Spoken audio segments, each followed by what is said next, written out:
This is the Tamron 90mm f2.8 macro lens, the 2017 version. And this is a pretty classic macro lens, and it has been around for many years, and it comes in several different versions. And this is the latest version, the one from 2017. And this lens is better than ever. In this video I'm gonna go through its strengths and weaknesses and whether you should buy it or not. So first of all, it feels very well built, high quality, and it feels pretty similar in size and weight if you compare it to other macro lenses for full frame DSLRs. It has controls for vibration control, autofocus, manual focus, and also to set the focusing range to enable quicker focusing in different situations. The focusing ring is coupled mechanically, and when you reach the end you can kind of continue scrolling without it having any effect. You get this lens hood. It's made in Japan, but the lens is not made in Japan.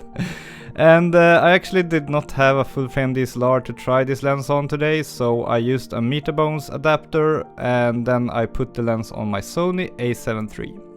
The lens is obviously useful not only for macro photography but also for portraits. It gives you pretty nice portraits and the bokeh looks very nice if you ask me.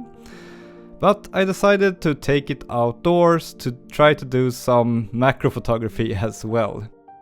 Chromatic aberration is very well controlled. You can kind of almost see some when you look very closely, but it's almost only like on a pixel level. So well done there, Tamron. I haven't used autofocus macro lenses in like a couple of years, and I didn't think it was that important, but now today when I try this Tamron lens that has autofocus, it is actually pretty nice, especially when you're doing non-macro photography. To be able to just point the camera at whatever you wanna shoot and just press the shutter without setting the focus, it's a nice feeling. So it doesn't hurt to have autofocus in a lens. Overall, the optical performance of this lens is very good. No problems at all that I've seen. Of course, I'm not testing lenses as thoroughly as some other reviewers, but I usually go out, take a lot of photos and just see if I notice any problems, but I didn't with this lens. It is very sharp. Actually, as you will see soon, it's sharper than most other macro lenses as f2.8 and also of course at other apertures. And it does not have any problems with chromatic aberration. I didn't see any distortion, although I didn't really test for that. But yeah, optically this lens is very good. Just look at the details here in this mushroom here. All the small details on this zoomed in shot. That is impressively sharp.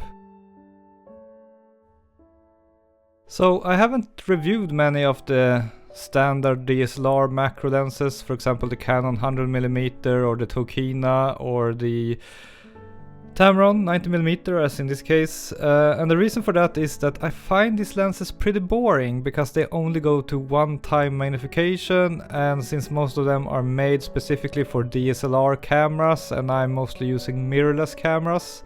But since I got to lend the Tamron for free, I figured why not make a review of it.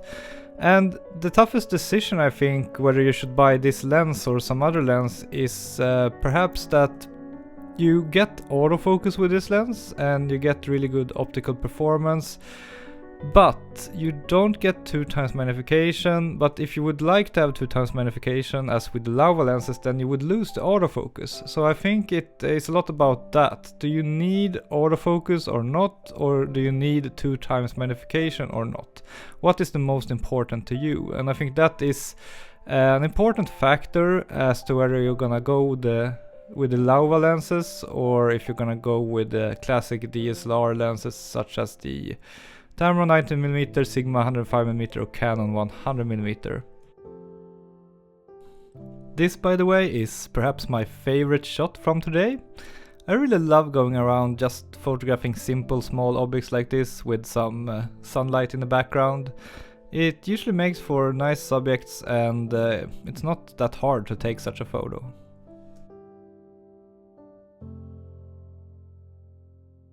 So I usually say that sharpness in a macro lens is not the most important factor to look at when you're gonna buy one, because mostly you're shooting macro lenses at smaller apertures, at least if you're doing macro photography, and then all of them are very sharp.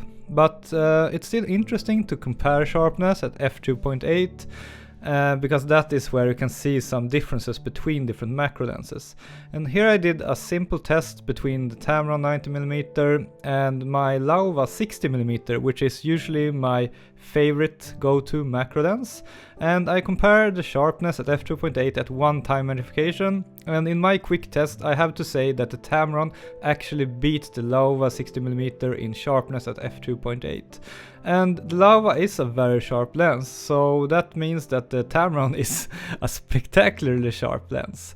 So if that is important to you, the Tamron might be a good choice.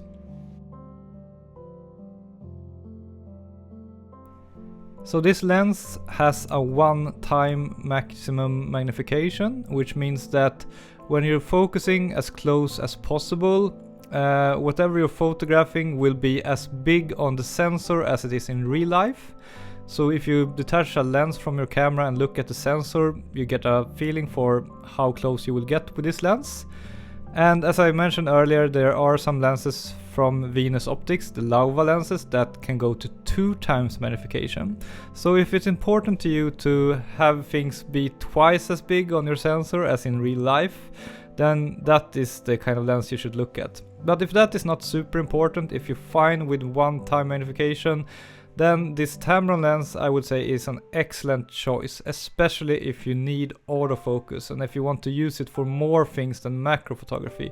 Then I would really recommend this lens, even though it is slightly more pricey than its main competitors, for example the macro lenses by Nikon and Canon, or the Samyang 100mm, or the Sigma 105mm, or the Tokina 90mm, I think. Yeah, so anyway, it's a really good lens. If this is the kind of lens you wanna get, I recommend you to get it. Finally, I wanna apologize because I haven't posted in like 3 weeks, which is very unusual for me. The reason is our daughter was born 3 weeks ago, so that has taken some time. But now we're finally kind of settling in. And also I decided to learn a new editing software for my videos, Final Cut Pro. That also took quite a bit of time, but I love it and I'm very happy about switching.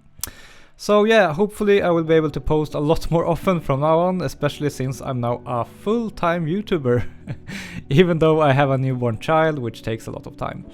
Thanks for watching, see you very soon again, over and out, bye.